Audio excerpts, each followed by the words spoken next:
आप आज यहां बर्फ में खड़े हैं, मगर आप में से किसी को सर्दी नहीं लग रही है। आप बारिश में खड़े हुए, कोई भीगा नहीं। गर्मी में आपको गर्मी नहीं लगी, सर्दी में आपको सर्दी नहीं लग रही है, क्योंकि देश की शक्ति आपके साथ है।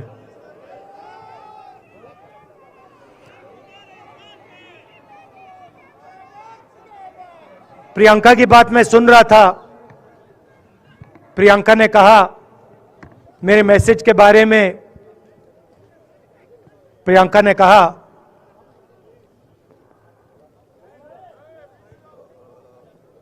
नॉर्मली होता नहीं है, मगर मेरे आंख में आंसू आए।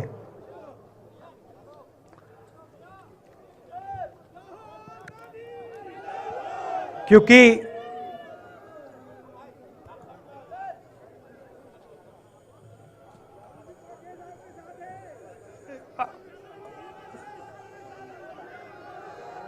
मैं कन्याकुमारी से चला, शुरुआत की और पूरे देश में हम पैदल चले। मैं सच बताऊं, आपको अजीब लगेगा, मगर मैं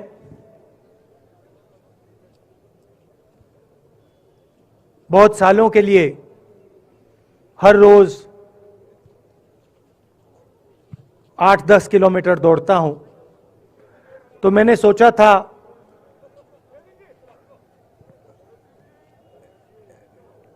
देश कन्याकुमारी से कश्मीर चलने में इतनी मुश्किल नहीं होगी। मेरे दिल में था कि आसान होगा, फिजिकली मेरे लिए ये मुश्किल काम, मैंने सोचा था मुश्किल काम नहीं होगा। शायद मैं काफी वर्जिश करता हूं, थोड़ा सा अहंकार आ गया, जैसे आ जाता है।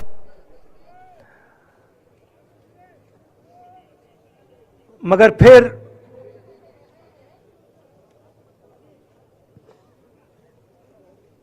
बात बदल गई। जब मैं छोटा था,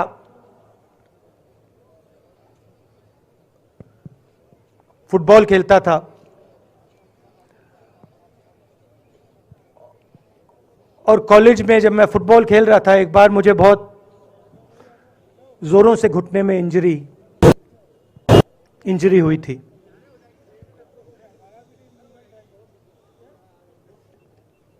मैं उसको भूल गया था।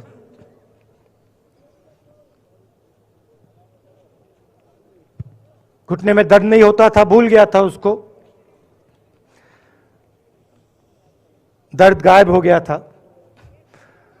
मगर कन्याकुमारी से 5-7 दिन बाद घुटने में प्रॉब्लम आई, और जबरदस्त प्रॉब्लम आई। पूरा अहंकार उतर गया, और मैं सोचने लगा क्या मैं ये जो 3500 किलोमीटर हैं, क्या मैं इनको चल पाऊंगा या नहीं। तो जो मैंने सोचा था आसान काम होगा, वो काफी मुश्किल हो गया। मगर फिर मैंने किसी ना किसी तरीके से ये काम पूरा कर दिया। बहुत कुछ सीखने को मिला, बहुत कुछ सीखने को मिला। मैं आपको बोलूं तो दर्द सहना पड़ा काफी, मगर सह लिया। रास्ते में एक दिन मुझे दर्द हो रहा था, काफी दर्द हो रहा था, और मैं सोच रहा था अब 6-7 घंटे और चलने हैं। और उस दिन मुझे लग रहा था कि आज मुश्किल है। और एक छोटी सी बच्ची आई, दौड़ती हुई आई मेरे पास और मुझे कहती है कि मैंने तुम्हारे लिए कुछ लिखा है, मगर तुम अभी मत पढ़ो, इसको बाद में पढ़ना।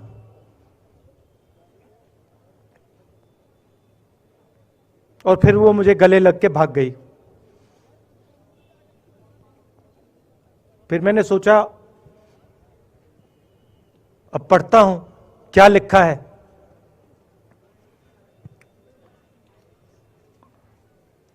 तो उसने लिखा था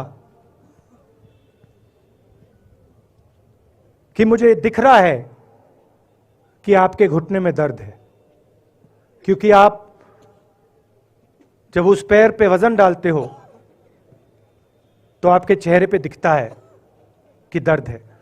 मगर मैं आपको बताना चाहती हूं कि मैं आपके साथ कन्याकुमारी नहीं चल सकती हूं, क्योंकि मेरे माता पिता नहीं चलने दे रहे हैं।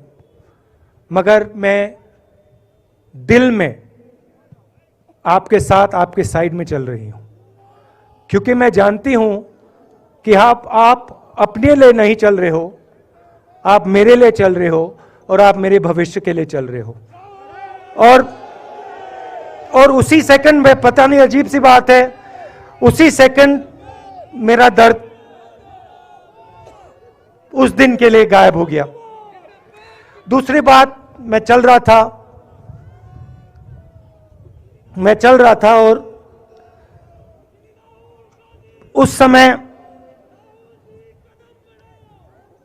उसी समय वहां पे थोड़ी सर्दी बढ़ रही थी। सुबह का समय था और 4 बच्चे आए।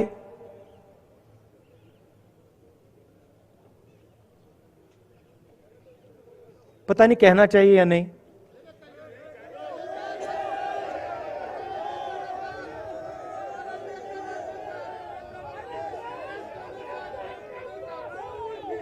तो कह देता हूं, छोटे से बच्चे थे, भिखारी थे, भीख मांगते थे और मेरे पास आए। कपड़े नहीं थे, मैंने देखा, शायद मजदूरी भी करते थे तो थोड़ी मट्टी थी उन पे। खैर, मैं ये चीजें देखता नहीं हूं, तो मैं उनके साथ गले लगा, घुटनों पे गया, ऐसे उनको पकड़ा मैंने, क्योंकि मैं उनकी लेवल पे रहना चाहता था। और फिर, नहीं सुनिए, मैं ये बात कहना नहीं चाह रहा था मगर कह दूंगा। तो उनको ठंड लग रही थी, वो कांप रहे थे, शायद उनको खाना नहीं मिला था, छोटे बच्चे मजदूरी कर रहे थे।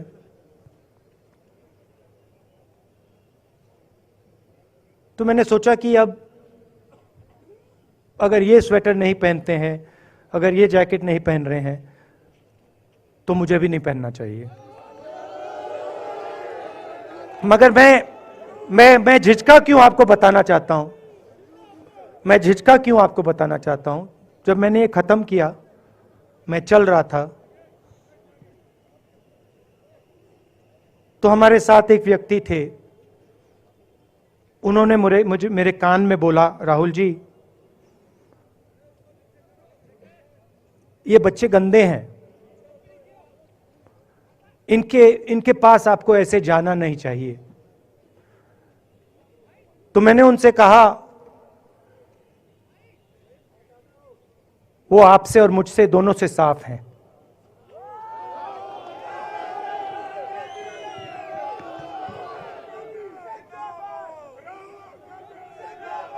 तो देश में कभी कभी यह विचारधारा दिखाई दे जाती है, दूसरी बात आपको बता देता हूं, शायद लोगों को अच्छी ना लगे। जब मैं चल रहा था, आपने देखा होगा कि बहुत सारी महिलाएं रो रही थी। आपने देखा? आपको मालूम है क्यों रो रही थी? नहीं, उसमें से बहुत सारी महिलाएं इमोशनल थी, मुझसे मिलकर रो रही थी। मगर उसमें बहुत सारी ऐसी भी महिलाएं थी जिन्होंने मुझे बोला कि उनके साथ बलात्कार हुआ है, उनको किसी ने मोलेस्ट किया है, उनके किसी रिश्तेदार ने उनको मोलेस्ट किया है। और जब मैं उनसे बोलता था, बहन मैं पुलिस को बताऊं, तो मुझे कहती थी, राहुल जी पुलिस को मत बताइए, हम चाहते हैं कि आपको यह बात मालूम हो, मगर पुलिस को मत बताइए, हमारा और भी नुकसान हो जाएगा। तो ये हमारी देश की सच्चाई है। ऐसी बहुत सारी और मैं कहानियां आपको बता सकता हूं।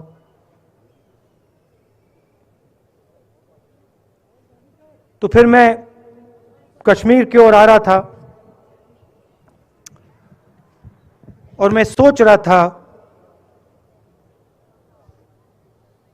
कि इसी रास्ते पे मैं नीचे से ऊपर जा रहा हूं। मैं सोच रहा था कि इसी रास्ते से सालों पहले मेरे रिश्तेदार नीचे से ऊपर आए, सॉरी ऊपर से नीचे आए, कश्मीर से इलाहाबाद गंगा की ओर गए। और मुझे ऐसा लग रहा था कि मैं वापस अपने घर जा रहा हूं।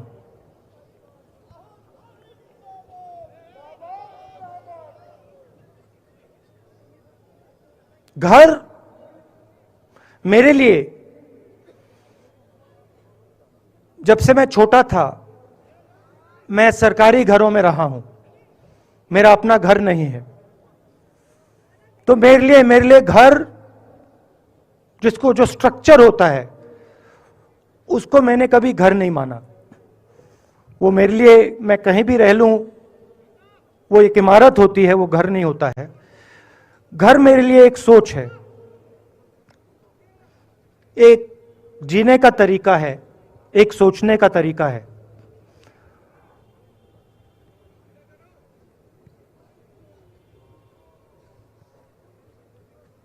और यहां पे जिस चीज को आप कश्मीरियत कहते हो, उसको मैं अपना घर मानता हूं। अब ये कश्मीरियत है क्या? ये जो शिव जी की सोच है एक तरफ, और थोड़ी सी गहराई में जाएंगे तो उसको शून्यता कहा जा सकता है। अपने आप पर, अपने अहंकार पर, अपने विचारों पर आक्रमण करना। और दूसरी तरफ इस्लाम में, जिसको शून्यता यहां कहा जाता है, वहां फना कहा जाता है। सोच वही है। इस्लाम में फना का मतलब अपने ऊपर आक्रमण, अपनी सोच पर आक्रमण, जो हम अपना किला बना देते हैं कि मैं ये हूं, मेरे पास ये है, मेरे पास ये ज्ञान है, मेरे पास ये घर है।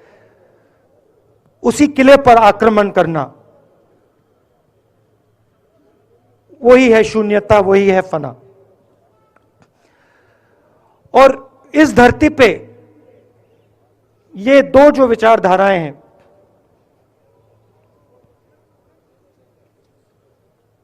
इनका एक बहुत गहरा रिश्ता है और ये सालों से रिश्ता है,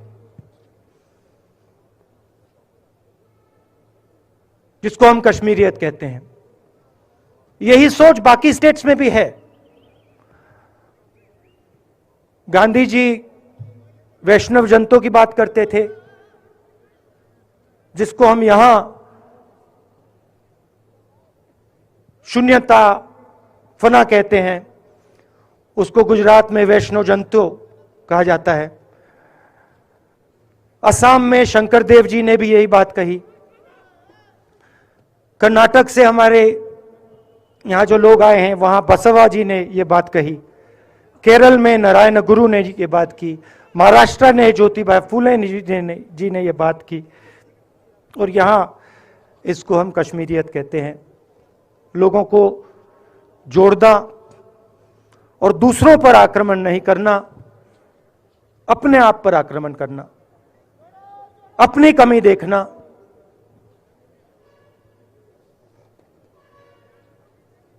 मैंने आपको कहा कि मेरा परिवार कश्मीर से गंगा की ओर गया था। इलाहाबाद संगम के बिल्कुल किनारे वहां पास में हमारा घर है।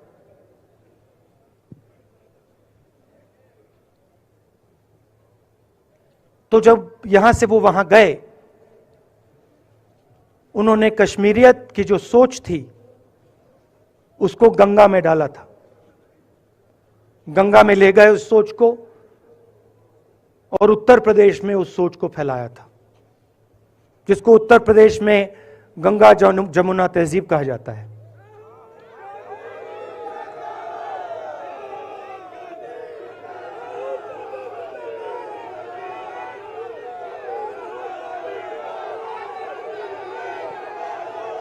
तो उन्होंने, मेरे परिवार ने छोटा सा काम, कोई बड़ा काम नहीं किया।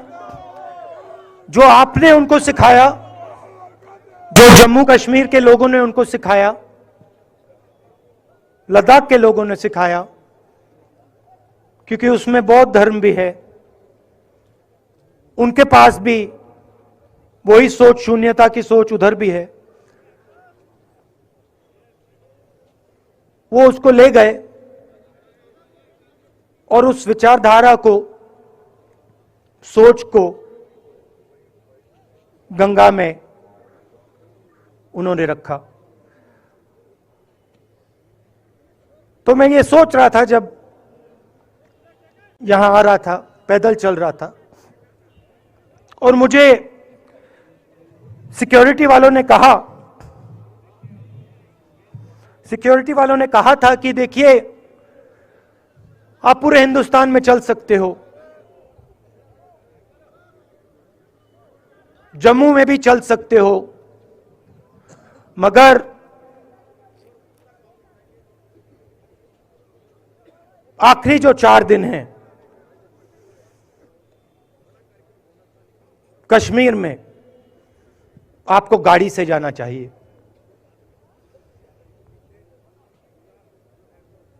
वेणुगोपाल जी ने मुझे कहा पहले, और जो ऑर्गेनाइज कर रहे थे उन्होंने कहा। 3-4 दिन पहले एडमिनिस्ट्रेशन ने कहा कि देखिए, शायद डराने के लिए, कि देखिए अगर आप पैदल चलेंगे तो आपके ऊपर ग्रेनेड फेंका जाएगा। तो मैंने सोचा, नहीं सुनिए, मैंने सोचा कि ऐसे करते हैं, मैं अपने घर वापस जा रहा हूं, 4 दिन पैदल चलूंगा, अपने घर के जो लोग हैं उनके बीच में चलूंगा। और मैंने सोचा कि जो मुझसे नफरत करते हैं उनको क्यों ना मैं एक मौका दूं। कि मेरी सफेद शर्ट का रंग बदल दें, लाल कर दें।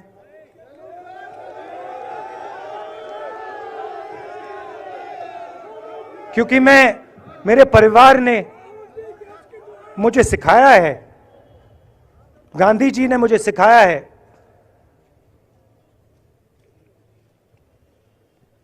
कि अगर जीना है तो डरे बिना जीना है, नहीं तो जीना नहीं है। तो मैंने मौका दिया, मैंने कहा मैं 4 दिन चलूंगा, बदल दो टी शर्ट का रंग, लाल कर दो, देखी जाएगी। मगर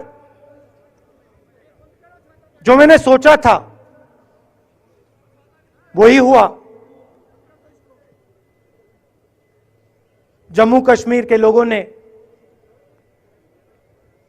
मुझे हैंड ग्रेनेड नहीं दिया, अपने दिल खोलकर प्यार दिया, गले लगे।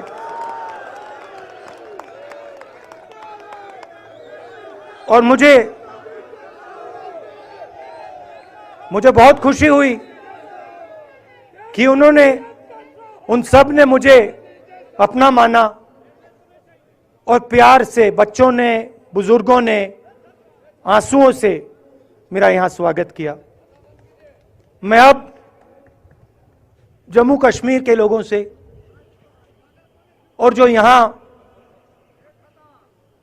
हमारे सेना के लोग काम करते हैं, सीआरपीएफ के लोग काम करते हैं, उनको मैं कुछ कहना चाहता हूं। सबको, जम्मू कश्मीर के युवाओं को, बच्चों को, माताओं को, सबको, सीआरपीएफ के, बीएसएफ के, आर्मी के जवानों को, उनके परिवारों को, उनके बच्चों को मैं कहना चाहता हूं, देखिए, मैं हिंसा को समझता हूं, मैंने हिंसा सही है, देखी है। जो हिंसा नहीं सहता है, जिसने हिंसा नहीं देखी है, उसे यह बात समझ नहीं आएगी। जैसे मोदी जी हैं, अमित शाह जी हैं, आरएसएस के लोग हैं, उन्होंने हिंसा नहीं देखी है।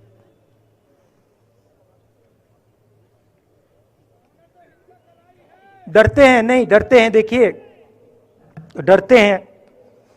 यहां पे हम 4 दिन पैदल चले, मैं आपको गारंटी देके कह सकता हूं कि बीजेपी का कोई नेता ऐसे नहीं चल सकता है।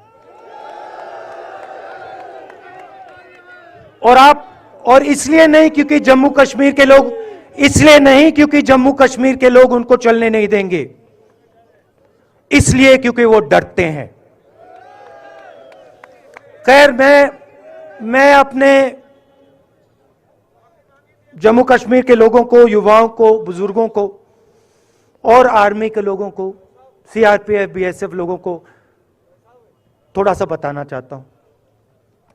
देखिए, मैं जब 14 साल का था, स्कूल में था, सुबह ज्योग्राफी की क्लास में था, मैं पढ़ रहा था, सामने बैठा था और मेरी एक टीचर आई, अंदर आई और उसने कहा, राहुल तुम्हें प्रिंसिपल बुला रहा है। मैं बदमाश था, बहुत बदमाश था जब छोटा था। बहन से पूछ सकते हो क्या क्या करता था मैं, अभी भी करता हूं।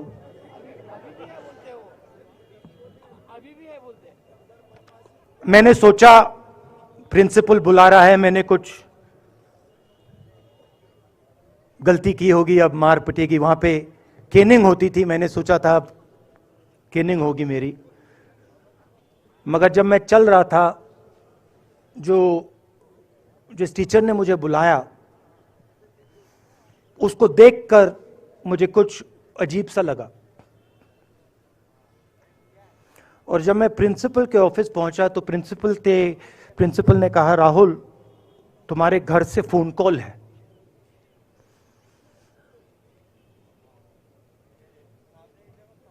और जब मैंने उसके शब्द सुने, मुझे पता लग गया कुछ गलत हो गया है। मेरे पैर कांपे और मैंने जैसे फोन अपने कान पे लगाया तो मेरे मां के साथ एक औरत काम करती है, वो चिल्ला रही थी, राहुल, दादी को गोली मार दी, दादी को गोली मार दी, दादी को गोली मार दी। 14 साल का था।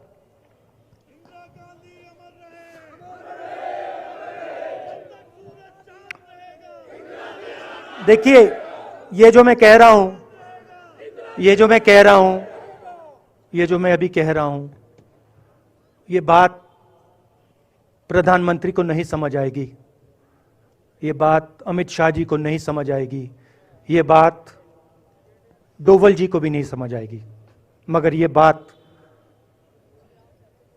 कश्मीर के लोगों को समझ आएगी, ये बात सीआरपीएफ के लोगों को समझ आएगी, ये बात आर्मी के लोगों को समझ आएगी, उनके परिवारों को समझ आएगी। तो उन्होंने मुझे कहा, नाम ओंगमू है उसका, उसने कहा दादी को गोली लग गई, दादी को गोली लग गई। और फिर मुझे गाड़ी में वापस ले गए, प्रियंका को मैंने स्कूल से उठाया, मैं वापस गए।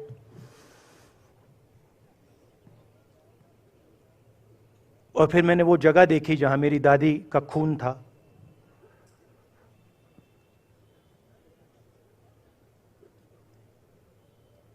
पापा आए, मां आई, मां बिल्कुल हिल गई थी, बोल नहीं पा रही थी।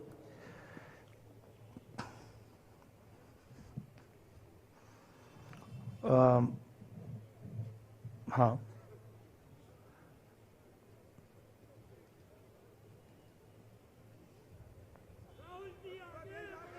फिर क्या हुआ? तो जब जो हम लोग हैं जिन्होंने हिंसा देखी है,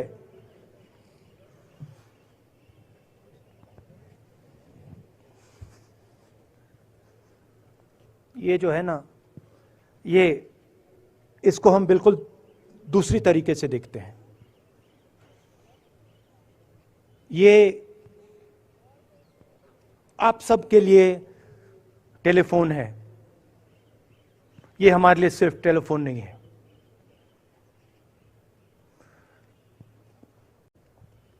उसके बाद 6-7 साल बाद मैं अमेरिका में था और फिर से टेलीफोन आया।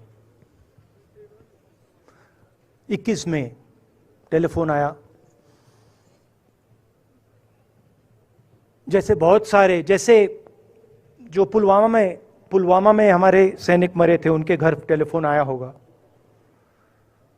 हजारों कश्मीरी लोगों के घर टेलीफोन आया होगा। सेना के परिवारों को टेलीफोन आया होगा। वैसा ही टेलीफोन आया। पिता के एक दोस्त थे, उन्होंने मुझे फोन किया और कहा, राहुल, बुरी खबर है। मैंने उनसे कहा, मैं जानता हूं, पापा मर गए। कहते हैं हाँ। मैंने कहा धन्यवाद, फोन रख दिया। तो मेरा कहना है जो हिंसा करवाता है, जैसे मोदी जी हैं, अमित शाह जी हैं, अजीत डोवल जी हैं, आरएसएस के लोग हैं, वो इस बात को समझ नहीं सकते हैं, वो दर्द को समझ नहीं सकते हैं। हम समझ सकते हैं। पुलवामा के जो सैनिक थे, उनके बच्चों के दिल में क्या हुआ मैं जानता हूं। मेरे दिल में वही हुआ है जो यहां पे कश्मीर में लोग मरते हैं, उनके दिल में क्या होता है। जब फोन कॉल आता है क्या लगता है, वो मैं समझता हूं, मेरी बहन समझती है। तो कल किसी जर्नलिस्ट ने मुझसे पूछा, यात्रा का क्या लक्ष्य है?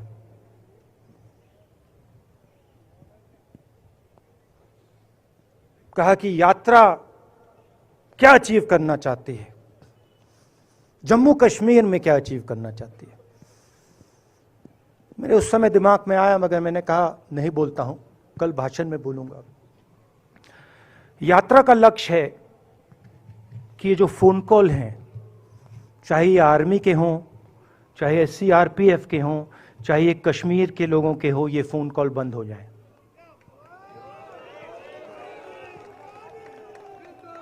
कि ये फोन कॉल किसी बच्चे को, किसी मां को, किसी बेटे को ना लेना पड़े। मेरा लक्ष्य ये जो फोन कॉल हैं इनको बंद करने का है। अब देखिए, बीजेपी आरएसएस के लोग आक्रमण किस चीज पे कर रहे हैं।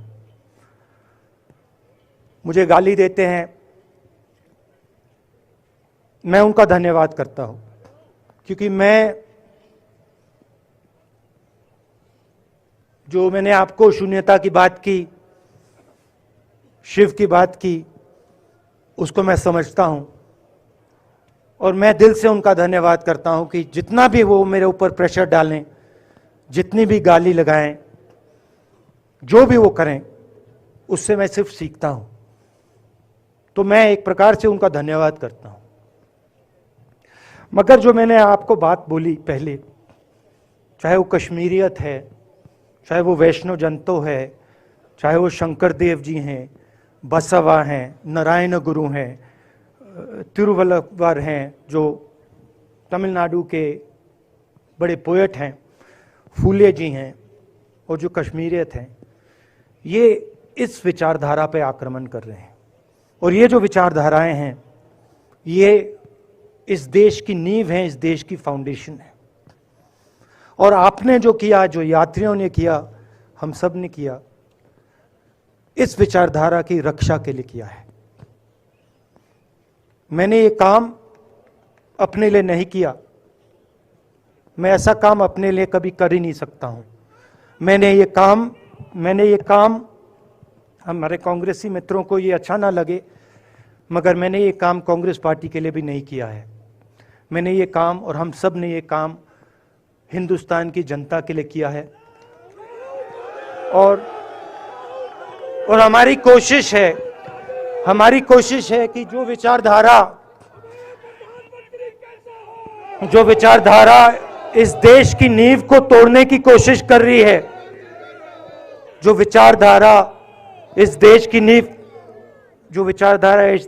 नींव को तोड़ने की कोशिश कर रही है, उसके खिलाफ हम खड़े हों, मिलकर खड़े हों, नफरत से नहीं, क्योंकि वो हमारा तरीका नहीं है, मोहब्बत से खड़े हों। मैं जानता हूं कि अगर हम मोहब्बत से खड़े होंगे, प्यार से बात रखेंगे, तो हमें सफलता मिलेगी।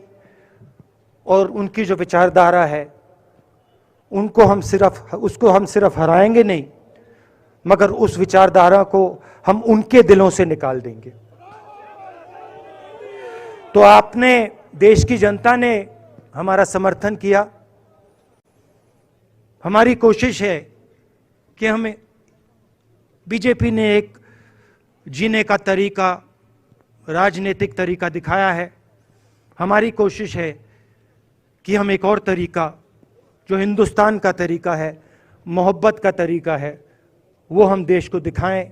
हम देश को याद दिलाएं कि हिंदुस्तान मोहब्बत का देश है, इज्जत का देश है, भाईचारे का देश। तो हमने जो कहा था, छोटा सा कदम लिया है, बड़ा कदम नहीं है। नफरत के बाजार में मोहब्बत की दुकान खोलने की कोशिश की। धन्यवाद। जय हिंद।